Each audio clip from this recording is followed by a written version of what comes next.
$10 million. That was the price tag on my silence. It started as a joke, a cruel, arrogant boast shouted by the most dangerous man in New York. Dante Valerio the Capo, who ruled the city with a bloodied iron fist, thought I was just a waitress. He thought I was invisible. He threw a crumbling ancient letter onto the table and laughed, daring anyone to decipher the code that had baffled the world's best cryptographers. He didn't know who I really was. He didn't know that by reading those 3 lines I wasn't just winning a bet. I was signing my own death warrant. The air in Loro Nero always smelled of truffle oil, expensive cologne, and fear. Mostly fear. Celine adjusted the collar of her stiff white uniform, keeping her head down as she navigated the maze of velvet booths. She was a ghost in this restaurant. That was the point. Being Celine the waitress was safe.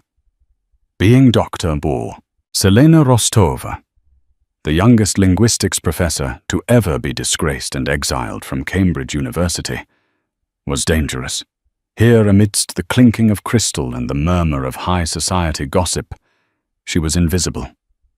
Until tonight. Tonight, table 10 was occupied by Dante Valerio. Even without looking up, Selena knew he was there. The atmosphere in the restaurant had shifted the moment he walked in. The music seemed quieter. The other diners stiffened, and the manager, Mr. Henderson, was sweating through his suit. Dante Valerio wasn't just a mob boss. He was the head of the Valerio Syndicate, a man whose net worth was rumored to rival small countries and whose temper was legendary. "Incompetent, all of you." The shout shattered the polite hum of the room. Celine froze near the service station, gripping a pitcher of water. At table 10, Dante stood up, slamming his hand onto the mahogany surface. He was devastatingly handsome. Dark hair, slicked back a jawline that could cut glass and eyes the color of a stormy sea. But the rage radiating off him was terrifying. 2 men in dark suits. His bodyguards flinched. Sitting across from Dante was a terrified elderly man in a tweed jacket, looking like a librarian who had taken a wrong turn into a shark tank. "I pay you $50,000. Dante hissed, his voice dropping to a lethal baritone. "And you tell me it's gibberish?" "Mr. Valerio, please," the old man stammered, adjusting his glasses with trembling fingers. "It is an archaic dialect, a mix of Sicilian and something pre-Roman. The syntax makes no sense. It's unreadable."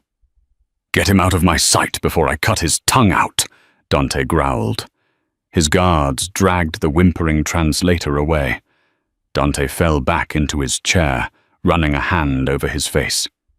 He reached into his inner jacket pocket and pulled out a piece of yellowed, fragile parchment. He stared at it with a mix of hatred and desperation. Celine watched, mesmerized. She knew she should look away, but the pattern of the ink on the paper caught her eye, even from 10 feet away. It wasn't just a letter. It was a cipher. "More wine, sir." Celine jumped. Mr. Henderson shoved a bottle of the 1982 Chateau Margaux into her hands. "Table 10, go, and for God's sake, don't make eye contact." Celine took a breath, steeling her nerves. She walked toward the lion's den. As she approached, she heard Dante muttering to his right-hand man, a scarred giant named Luca. "If I don't decipher this by Friday, the commission will vote me out, Luca. My father left the location of the reserves in this note. I know it. Without that money, the Valerio family is dead." "We'll find another expert, boss," Luca said. "There are no experts left," Dante snapped. He grabbed his glass, draining the whiskey. He looked up, his eyes locking onto the parchment, ignoring Celine as she began to pour the wine. "I'd give $10 million right now," Dante said, his voice loud, carrying across the silent restaurant, "to the person who could tell me what this damn thing says." He looked around the room, his lip curling in a sneer. He was mocking the world, mocking his own desperation. 10 million. Any takers? No, just a room full of cowards and sheep. Celine's hand hovered over his glass. Her eyes traced the script on the table. It wasn't just Sicilian. It was a variation of Oscan, an extinct Italic language overlaid with a Vigenère cipher. It was complex, brilliant, and solvable. She saw the pattern immediately. The recurring symbols weren't letters. They were coordinates masked as vowels. She poured the wine perfectly, not spilling a drop. But as she pulled away, the words slipped out before she could stop them. "It's not gibberish," she whispered. The silence that followed was heavy enough to crush bones. Dante Valerio froze. He turned his head slowly, looking at the waitress standing by his elbow. He looked at her cheap uniform, her messy bun, her fraying apron. "Excuse me," he said, his voice dangerously soft. Mr. Henderson rushed forward, pale as a sheet. "Mr. Valerio, I am so sorry. She is new. She's an idiot. I'll have her fired immediately." "Quiet," Dante commanded, not looking away from Celine. He stood up, towering over her. "What did you say, little mouse?" Celine's heart hammered against her ribs like a trapped bird. She should apologize. She should run. But the intellectual vanity that had gotten her kicked out of Cambridge flared up. She couldn't stand seeing a beautiful puzzle insulted. "I said it's not gibberish," Celine said, her voice shaking, but clear. "The translator was wrong. It's not pre-Roman. It's Oscan. But it's written backward using a shift cipher based on the Gregorian calendar." Dante stared at her. For a second, he looked ready to laugh. "A waitress," he scoffed. "A waitress knows Oscan." "I wasn't always a waitress," Celine murmured. Dante crossed his arms. The arrogance returned. "All right, you want to play? You heard the offer. $10 million. Prove it." He gestured to the parchment. "If you're wrong," Dante leaned in his breath, hot against her ear.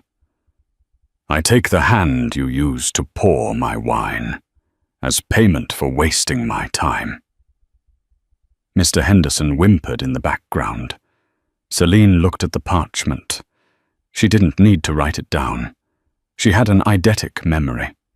It was the curse that made her brilliant, and the burden that made her unable to forget her past mistakes. She scanned the text. The letters rearranged themselves in her mind. The message wasn't about money reserves. It was something far more personal, and far more dangerous. "Well?" Dante pressed. Celine met his gaze, her brown eyes locked with his stormy blue ones. "It says—" Celine began, her voice steadying. "The wolf does not hide the gold in the den. The gold is the blood of the traitor who sits at your right hand." The glass in Luca's hand shattered. Dante didn't blink. He didn't move. But the air around him turned into ice. "Read the signature," Dante whispered. "It's signed." Selina squinted at the final glyph. "Amore, Gabriella." Dante's face went pale. Gabriella was his mother. She had died 20 years ago. No one knew her pet name for him was Wolf, except his father. Dante looked at Luca. Luca, the right-hand man, was staring at the table, his hand bleeding from the shattered glass, his face a mask of guilt. The restaurant was deadly silent.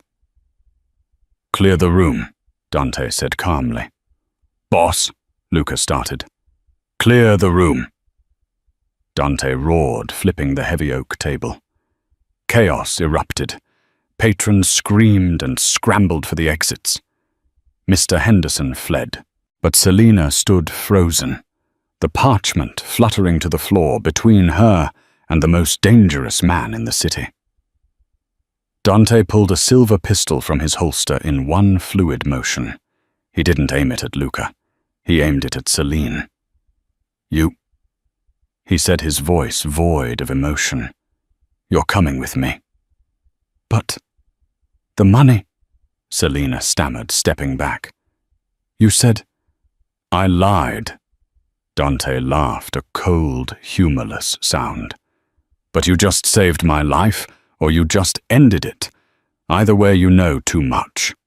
He grabbed her wrist, his grip like a manacle. "Congratulations, Kara. You just got him promoted." The ride in the back of the armored SUV was silent and suffocating. Selina was squeezed between Dante and the window. The door locks were engaged. The glass was bulletproof. She was trapped. She watched the city lights blur by Manhattan, fading into the distance as they crossed the bridge toward a private estate in the Hamptons. Her mind was racing, replaying the translation. "The gold is the blood of the traitor who sits at your right hand." She had accused his best friend of treason. If she was wrong, Dante would kill her. If she was right, Luca would try to kill her. There was no winning scenario. "Who are you?" Dante's voice broke the silence. He wasn't looking at her. He was cleaning his gun with a silk handkerchief, the movements precise and practiced. "I told you," Celine said, hugging her arms around herself. "I'm a waitress." "Waitresses don't read dead languages," Dante countered. He turned to face her, the streetlights casting shifting shadows across his sharp features. "I had my team run your face while we were driving. No social media. No credit history for the last 3 years. A ghost." He leaned in closer. "But before that, Dr. Celine Rostova, Cambridge University.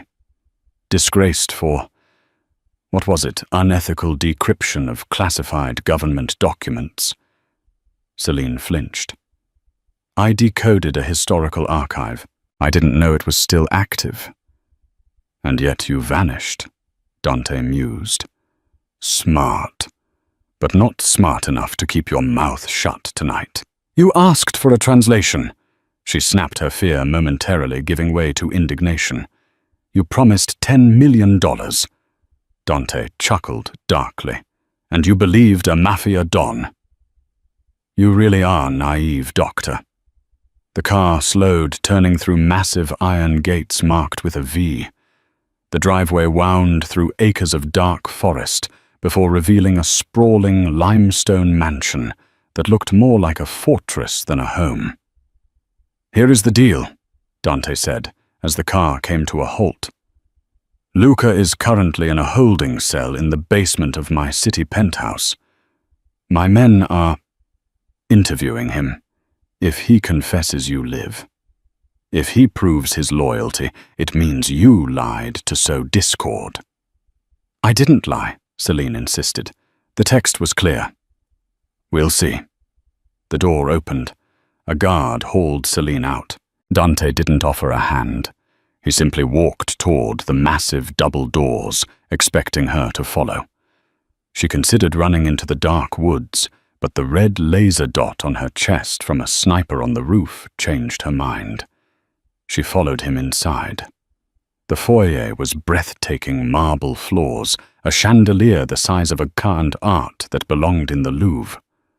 But Celine only had eyes for the security. Cameras everywhere. Guards at every exit. "Take her to the blue room," Dante ordered a maid who appeared from the shadows. "Lock the door. Give her anything she wants to eat, but no phone, no internet." "Wait," Celine called out as the maid took her arm. "What happens to me now?" Dante paused on the grand staircase. He looked down at her, and for a fleeting second, his expression softened, revealing a man burdened by the weight of a crown he never asked for. "Now, Celine, you pray that you are as smart as you think you are. Because that letter, that was page 1. He turned and disappeared upstairs. Inside the blue room, which was actually a luxurious guest suite with barred windows, Celine paced until her feet hurt. Hours passed. She found a change of clothes in the closet, expensive silk pajamas that fit her surprisingly well. She showered, washing the smell of the restaurant and fear off her skin. But the anxiety remained. It was past 3:00 a.m. when the lock clicked. Celine scrambled off the bed, backing against the headboard. Dante entered. He had changed out of his suit into a black button-down shirt and trousers. He looked exhausted. There was a smear of blood on his cuff that wasn't there before. He held a bottle of whiskey and 2 glasses. He kicked the door shut behind him. "Drink," he said, pouring a glass and holding it out to her. "I don't drink with kidnappers," Celine said. "Drink?" He repeated, his voice strained. "It's a celebration." Celine hesitated, then took the glass. Her hands were shaking. "Celebration." Dante downed his own drink in one gulp. He walked to the window, looking out at the darkness. "Luca talked," Dante said quietly. "My best friend. The man who taught me how to shoot. The man I trusted with my life." He turned to look at her, his eyes hollow. "He was skimming from the accounts for years, and he was selling my movements to the Bratva, the Russians." Celine gasped. I'm sorry." "Don't be," Dante said harshly. "You saved me. Tonight they were planning a hit. If I hadn't left the restaurant when I did, if you hadn't read that warning—" He trailed off. He walked over to the bed and sat on the edge, far too close for comfort. The smell of whiskey and gunpowder clung to him. "You earned your keep, Celine." "Does that mean I get the 10 million?" she asked, trying to sound brave. Dante laughed, but this time it was a genuine, told sound. "You're relentless. No, you don't get the money." "Then let me go." "I can't." "Why not?" Dante reached into his pocket and pulled out the parchment again. He unfolded it on the bedspread between them. "Because of this," he said, pointing to the bottom of the page. Celine looked closer. Beneath the signature she had read earlier, there was another line of text. It was microscopic, written in a different ink. She hadn't noticed it in the dim light of the restaurant. "What is that?" Dante asked. Celine squinted. Her blood ran cold. It's a coordinate," she whispered, "but it's encrypted with a double-blind cipher. It's the Devil's Tongue code. It was thought to be unbreakable during the Cold War." "Can you break it?" Dante asked, his intensity returning. I might be able to. Give me a week, maybe 2. Dante shook his head. "We don't have 2 weeks. Luca confessed something else before he died." Celine swallowed hard. "Before he died?" "He told the Russians that I have the parchment," Dante said grimly. "And he told them about the waitress who can read it." Dante stood up and moved to the window, closing the heavy velvet drapes. "There is a $10 million bounty on this translation, Celine. But now there is a $20 million bounty on your head." He turned back to her, his face grim. "You are not my prisoner anymore, Celine. You are my asset.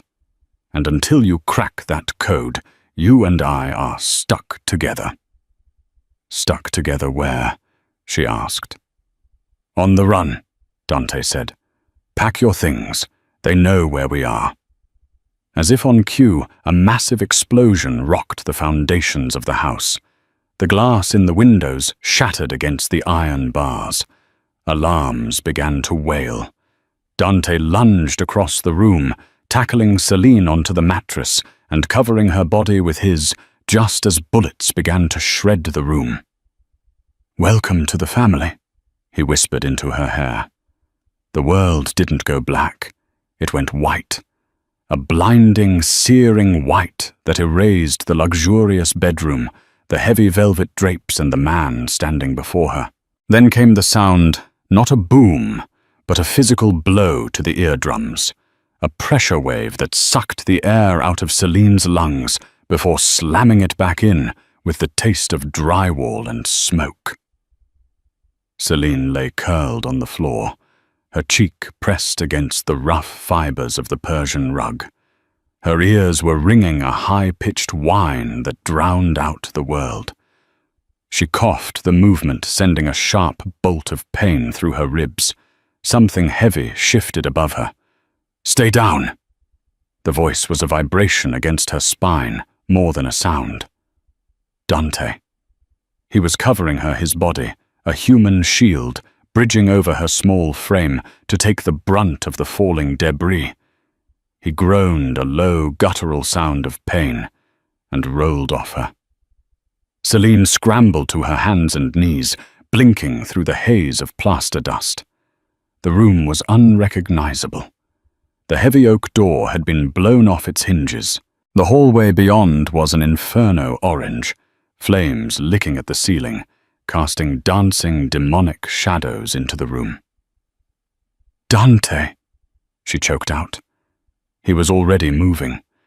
He rose to a crouch, shaking debris from his dark hair, like a wolf shaking off water. Blood trickled from a cut above his eyebrow, slicing a crimson line down his cheek. But his eyes were clear-focused and terrifyingly calm. He checked the clip of his gun, sliding it back into place with a metallic click that sounded loud even over the roar of the fire. "Can you run?" he asked, grabbing her arm. His grip was bruising, desperate. I think so," Celine stammered, her legs trembling. "Don't think. Do." He hauled her up. "Stay behind me. Hold on to my belt. If I stop, you stop. If I shoot, you cover your ears. Do you understand?" "Yes." "Good girl." He kicked the remnants of the door frame aside and stepped into the burning hallway. The heat was oppressive, a physical wall that smelled of melting plastic and expensive wood. The automatic fire suppression system had failed, sabotaged, Celine realized. Her analytical mind, usually her sanctuary, was frantically cataloguing the disaster. Structural damage to the east wing, fire spreading at approximately 10 feet per minute. Exit options limited. A figure emerged from the smoke at the end of the hall, a silhouette holding an assault rifle.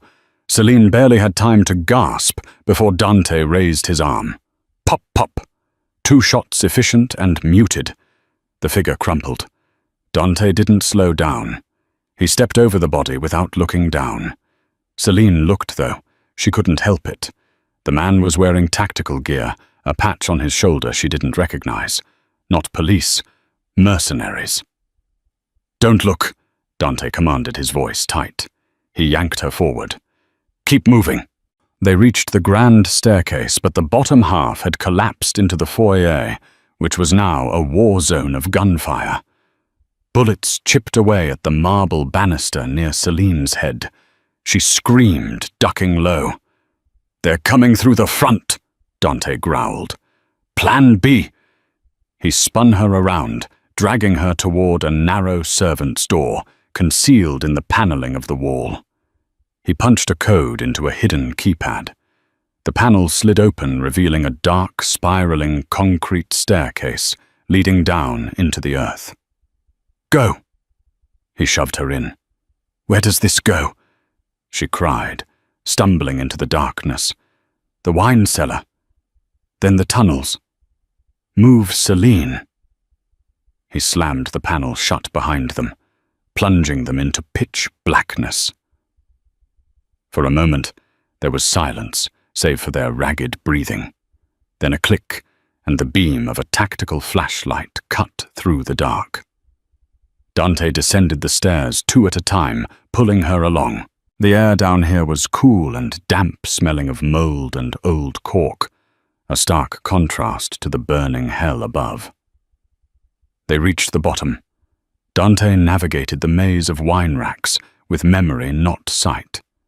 He stopped at a heavy iron door, unlocked it with a key from around his neck, and pushed them through into a garage that looked more like a concrete bunker. Inside sat a single car, a matte black Aston Martin vintage, but clearly modified. "Get in," he ordered. Selina threw herself into the passenger seat. The leather was cold. Dante slid into the driver's side, tossing the gun onto his lap. He keyed the ignition, and the engine roared to life with a feral growl that echoed off the concrete walls. "Buckle up," he said, his eyes flicking to the rearview mirror. "This part gets rough." He hit a button on the dashboard. The wall in front of them began to rise, a concealed exit leading directly into the dense forest surrounding the estate. As the car surged forward, tires screeching on the pavement, Celine looked back. The mansion, the Golden Cage, was a torch against the night sky. Flames burst from the roof, illuminating the trees, and swarming the lawn were dozens of men like ants on a carcass. "They destroyed it," Celine whispered, shock finally setting in. "You're home." Dante didn't look back. His knuckles were white on the steering wheel. His jaw set so hard, a muscle twitched in his cheek. "It wasn't a home," he said, his voice devoid of sentiment. "It was just a building, and I have plenty of buildings." He slammed his foot on the gas. The car rocketed onto the narrow forest road, tearing through the underbrush, leaving the fire and the life Celine knew behind. She watched his profile in the dim light of the dashboard. He looked composed, almost bored, but she saw the tremor in his left hand, the hand that wasn't holding the wheel. He wasn't made of stone. He was just better at hiding the cracks. The drive lasted for hours.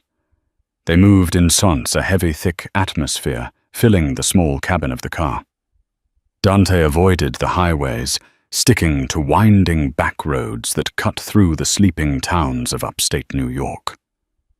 The rain began an hour in a relentless downpour that drummed against the roof and blurred the world outside into streaks of grey and black. Selina's adrenaline had faded, leaving behind a cold, shaking exhaustion. Her silk pajamas were ruined, stained with soot and dust. She hugged her arms around herself, trying to stop her teeth from chattering. Dante noticed. He didn't speak, but he reached out and turned the heater up to the maximum setting. The blast of hot air was a small mercy. "Where are we going?" she asked finally, her voice raspy. "Nowhere," Dante replied. "A ghost spot. It's not on any deed, not in any database. My father bought it under a shell company in the 80s for cash." He slowed the car, turning onto a gravel track that was barely visible through the overgrown pines. The car crunched over stones and twigs for a mile before coming to a halt in front of a small A-frame cabin near a dark lake. It looked abandoned. No lights, no movement, just a shadow against the water. "Wait here," Dante said. He got out, gun in hand, and circled the perimeter. Celine watched him through the rain-streaked glass. He moved with a predator's grace, checking the windows, the doors, the tree line. Only when he was satisfied did he return to the car and open her door. "It's clear. Let's go." The run from the car to the porch soaked Celine to the bone. Inside the cabin was freezing. It smelled of cedar and stale air. Dante locked the door behind them and immediately went to the fireplace, stacking logs and kindling with efficient movements. Within minutes, a fire was crackling, casting a warm, flickering glow over the room. It was sparse, a leather couch, a heavy wooden table, a small kitchenette. Dante stripped off his soaked shirt, tossing it onto a chair. Celine averted her eyes, then looked back, gasping involuntarily. His back was a tapestry of scars. old knife wounds, bullet grazes, and the fresh, angry bruising from the debris that had fallen on him tonight. But what drew her eye was the deep gash on his shoulder, still oozing blood. "You're hurt," she said, stepping forward. Dante glanced at his shoulder, dismissing it. "It's a scratch." "It's not a scratch, Dante. It needs stitches, or at least to be cleaned." "I'll handle it," he grunted, walking toward the kitchen sink. He found a bottle of vodka in a cupboard and a clean rag. "You can't reach it," Selina pointed out. She walked over to him, her hesitation warring with her logic. She wasn't a doctor, but she was practical. "Give it to me." Dante paused the bottle of vodka in his hand. He looked down at her. In the firelight, his eyes were less stormy, more weary. He looked at her small hands, then at her determined face. Wordlessly, he handed her the bottle and the rag. He sat on one of the wooden chairs. Celine stood between his knees, trying to ignore the heat radiating from his bare skin. She poured the vodka onto the rag. "This is going to sting," she whispered. "Do it." She pressed the cloth to the wound. Dante hissed, his hands gripping his thighs until the knuckles turned white, but he didn't pull away. Celine worked carefully, cleaning away the blood and grit. Up close, he was overwhelming.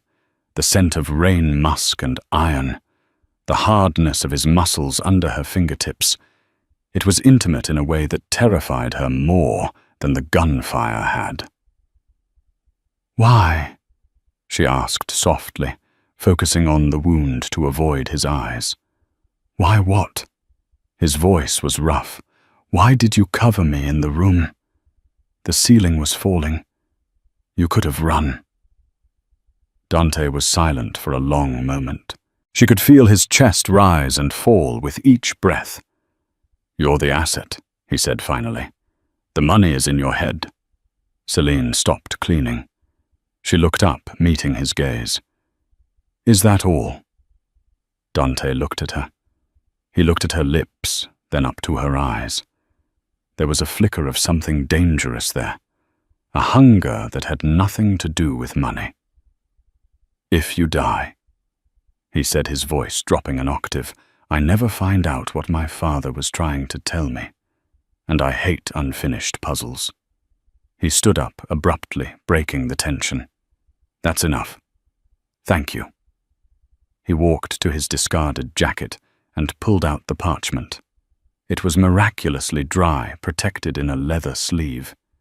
He slammed it onto the wooden table. "Get to work," he ordered, his tone returning to that of the Mafia Don. "We're safe for tonight, but the Russians won't stop. I need to know where the reserves are." Celine sighed, the moment of connection shattered. She sat at the table, pulling the oil lamp closer. She smoothed out the parchment. "The devil's tongue," she muttered, tracing the microscopic lines at the bottom. "Talk to me," Dante said, pouring himself a glass of the cheap vodka. He leaned against the wall, watching her. "Why is it called that?" "Because it twists the truth," Selina explained, her mind shifting into academic mode. It was safer here. It was developed by a rogue cryptographer in the 50s. It uses a double-blind key. You can't just translate the symbols. The symbols themselves are a distraction. The real message is in the space between the symbols. She grabbed a pencil and a dusty notepad she found on a shelf. She began to measure the gaps between the ink strokes. "Your father, he was a brilliant man," Celine noted. "To use this, he must have been paranoid." "He was the capo dei capi," Dante said. "Paranoia is a job requirement." Celine worked for an hour, the only sound the scratching of the pencil and the crackling fire. Dante didn't move. He watched her with an intensity that made the back of her neck prickle. "I have the first layer," she announced, rubbing her tired eyes. Dante was at the table in a second. "What is it?" "It's a sequence, but it's not coordinates yet. It's a riddle," Read it. Celine took a breath. Where the sinner goes to wash his hands, but the water is always dry. Dante frowned. That makes no sense. A church? No. Celine shook her head. Water that is dry. It's metaphorical. Or maybe chemical ice. Dry ice. Dante paced the small room. A freezer. A meat locker. Think about your father, Selina probed. Where did he go to think? To confess, to hide? Dante stopped pacing. He looked at the fire. A strange expression crossed his face, pain mixed with realization. The confessional, he whispered. A church. No. Dante looked at her. The confessional. It was the name of his private speakeasy in the basement of the old warehouse in Brooklyn. He closed it down 10 years ago. He said he bricked it up. And the dry water? Celine asked. The bar, Dante said, a dark smile forming. He always served his scotch neat. No water, no ice.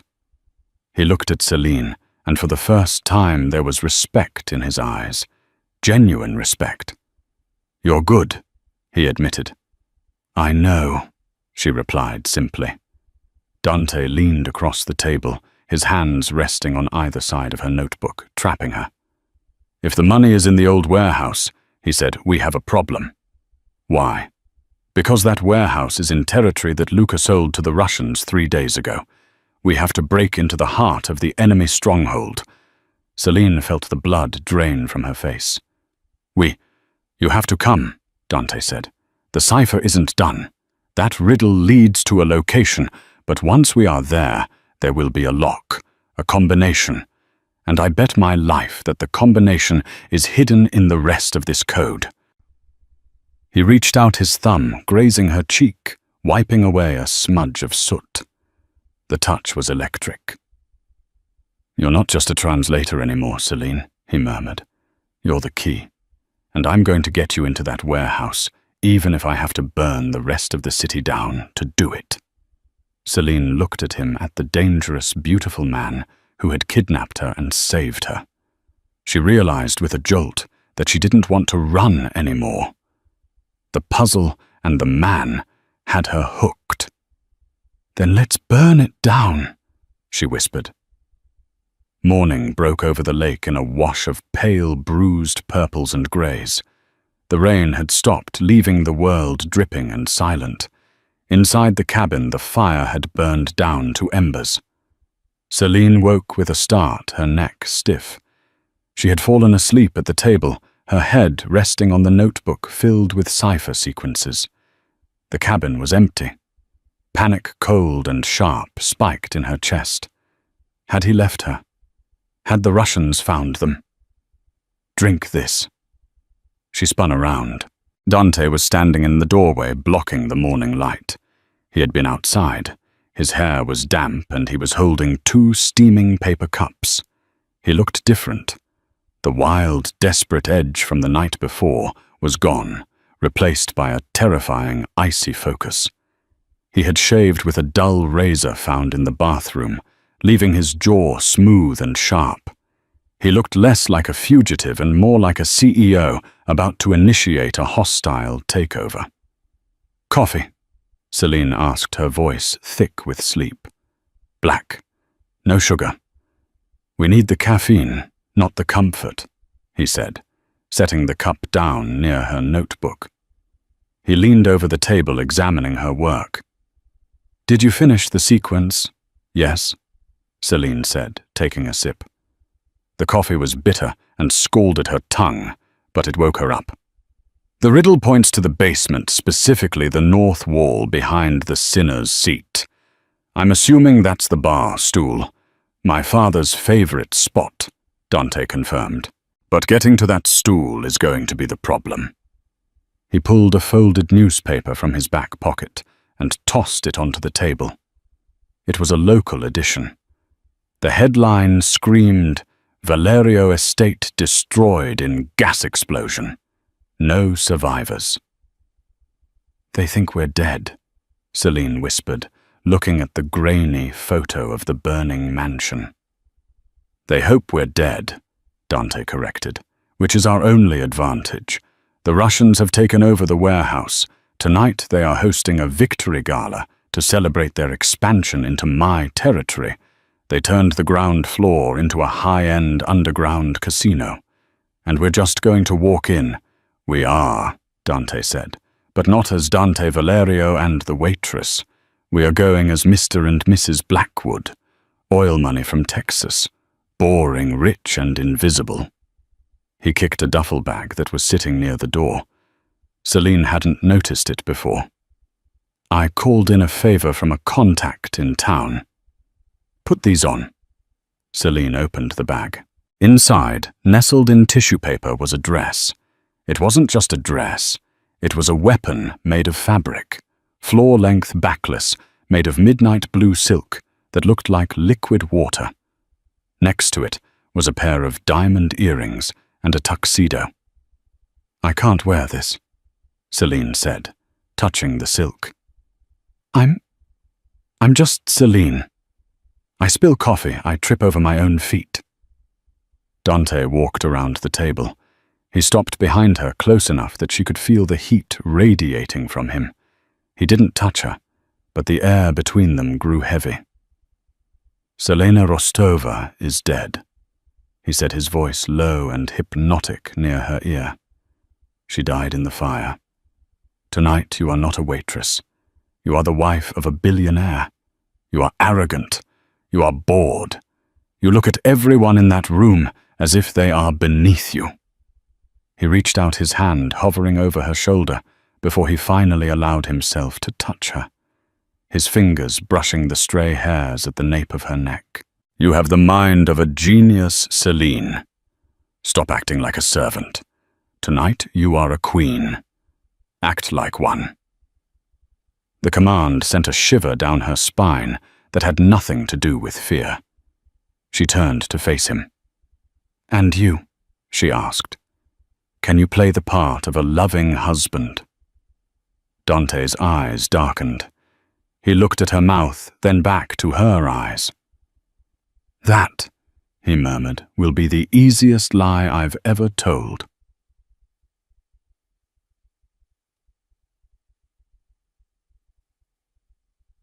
Three hours later, Celine stood in front of the cracked mirror in the bathroom. The transformation was unsettling. With her hair swept up in an elegant twist, the diamonds glittering at her ears, and the blue silk molding to her curves like a second skin, she didn't recognize herself. She applied the lipstick Dante had provided, a deep blood-red shade. When she walked out, Dante was waiting. He was adjusting the cufflinks on his tuxedo. He looked up and his hands went still. The silence stretched thick and taut. He didn't smile. He didn't compliment her. He simply stared, his gaze sweeping over her with a possessiveness that made her knees weak. It was a look that said, "Mine." "Will I do?" she asked, her voice trembling slightly. Dante walked over to her. He reached into his pocket and pulled out a small, lethal-looking pistol. "Strap this to your thigh," he said, handing it to her. "Under the dress." "I don't know how to shoot." "You don't need to aim. If someone touches you, press it against their stomach and pull the trigger." He offered her his arm.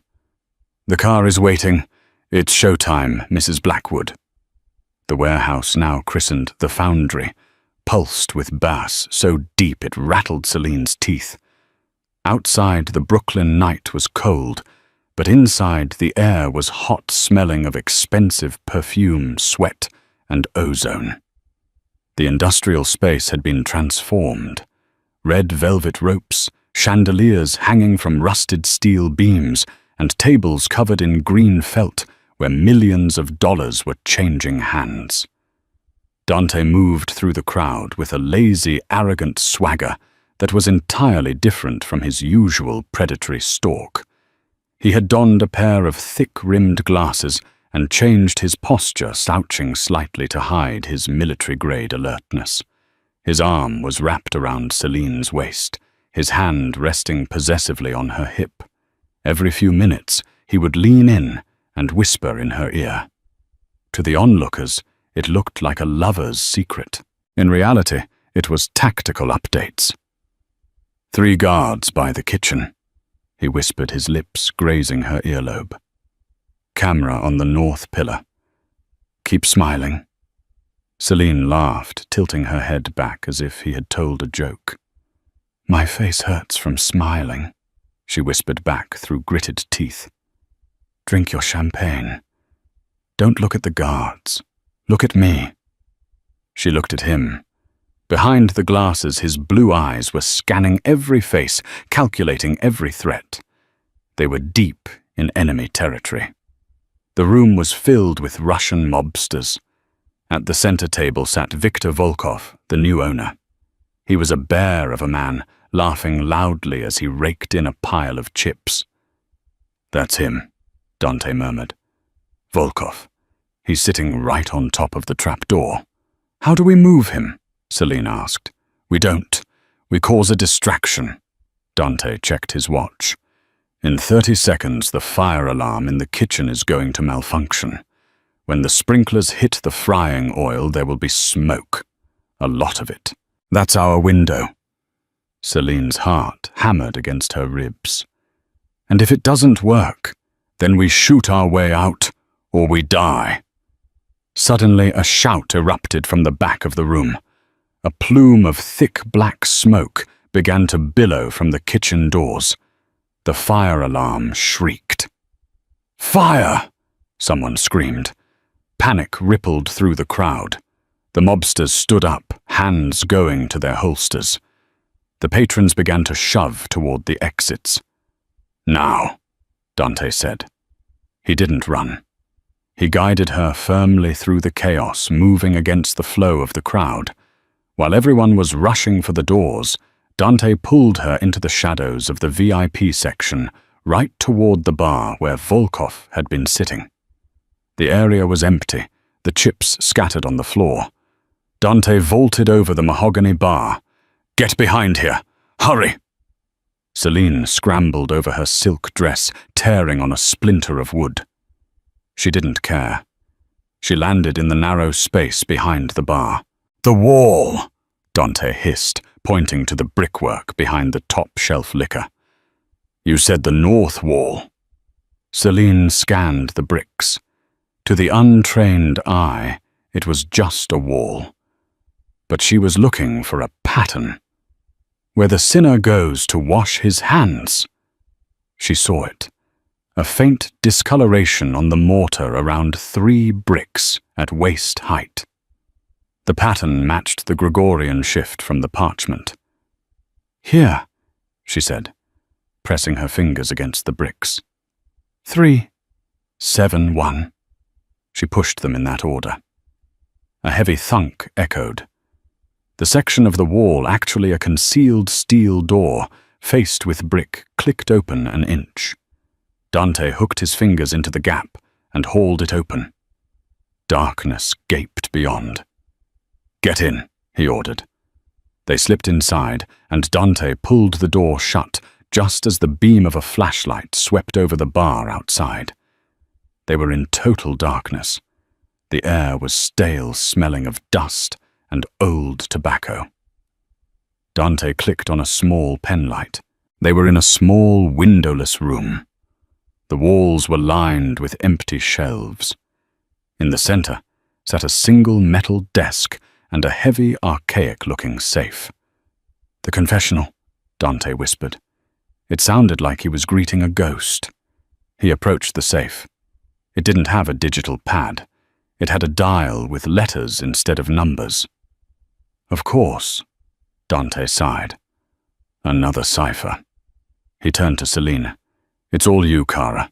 We have maybe 5 minutes before they realize the fire is small and come back to check the cash. Celine stepped up to the safe. She shone the light on the dial. The letters were Greek. She closed her eyes, visualizing the parchment, the bottom line, the microscopic text she had translated in the cabin. The gold is the blood of the traitor. No, that was the first layer. The key was the signature. Amore Gabriella. Gabriella, she whispered. It's not just a name. It's the key. She looked at the Greek letters. She needed to convert Gabriella into the Greek alphabet, then shift it based on the date of her death.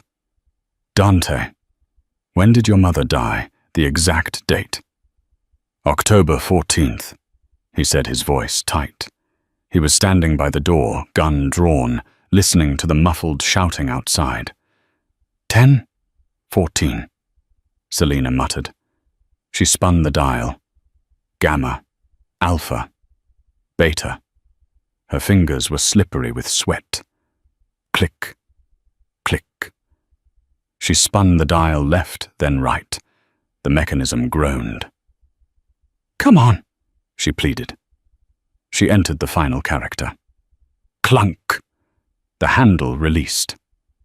Got it, she gasped. Dante was at her side instantly. He pulled the heavy steel door open. They both stared inside, expecting stacks of cash gold bars or diamonds. The safe was empty, save for a single leather-bound ledger and a small silver USB drive. What is this? Selina asked, her voice trembling. Where is the money? Dante grabbed the ledger. He flipped it open. His eyes scanned the pages, and his face went pale in the dim light. It's not money, he said, his voice a mixture of awe and horror. It's leverage. What do you mean? This book, it contains the names of every corrupt judge, politician, and police chief on the East Coast, and the USB drive. He held it up. This probably has the bank codes to the offshore accounts where they hide their bribes. He looked at Celine. This isn't $10 million, Celine. This is worth billions. It's the keys to the kingdom. It's the reason my father was killed. Suddenly the door to the secret room shook violently. Someone was pounding on the outside. Open up! We know you're in there, a Russian voice boomed. Dante shoved the ledger and the drive into the waistband of his pants. He grabbed Celine's face, his hands rough, but his touch desperate. Listen to me, he said, his eyes burning into hers. There is a ventilation shaft behind that shelf. It leads to the alley. Dante, you take the drive, I take the book. We split up. No. She grabbed his lapels. I'm not leaving you. You have to, he said. They want me. They don't know who you are yet. If they catch us both, we're dead. If one of us makes it out, we have the power to destroy them. The door hinges began to buckle. Sparks flew as a cutting torch started to slice through the lock. Dante kissed her. It wasn't a gentle kiss.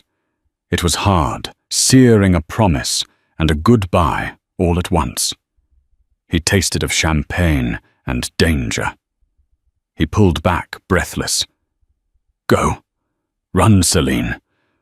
Run and don't look back. He shoved her toward the shelf, kicking it aside to reveal the dark, narrow vent. Celine crawled inside, tears streaming down her face. She looked back one last time. Dante Valerio stood in the center of the small room, facing the door. His gun raised a dark smile playing on his lips as the steel finally gave way. Come and get at it, she heard him snarl. Then the door burst open, and the room was filled with gunfire. The ventilation shaft was tight dark and smelled of rot. Celine crawled until her knees bled, finally kicking out a grate to tumble into a rain-slicked alleyway. Behind her, inside the warehouse, the gunfire had stopped. The silence that followed was far worse than the noise. It was the silence of a grave. She gripped the silver USB drive in her hand so tight the metal bit into her palm. She wanted to run back inside. She wanted to scream Dante's name. But the cold, analytical part of her brain, the part that solved impossible riddles, took over. Dante gave you the codes. He made himself the decoy. If you go back now, his sacrifice means nothing. Selena Rostova, the shy waitress, died in that alley. The woman who stood up was someone else entirely. She pulled her torn silk dress around her, wiped the tears and soot from her face, and vanished into the shadows of Brooklyn. 48 hours later. The meeting took place at a private airfield in New Jersey. The rain had returned, a relentless grey drizzle that coated the tarmac. Viktor Volkov stood by a sleek private jet, surrounded by 6 armed guards. He looked smug. He had won. He had the territory, he had the ledger, and he had the hostage. 2 guards dragged a figure out of the back of a black SUV. Dante. He was barely recognizable.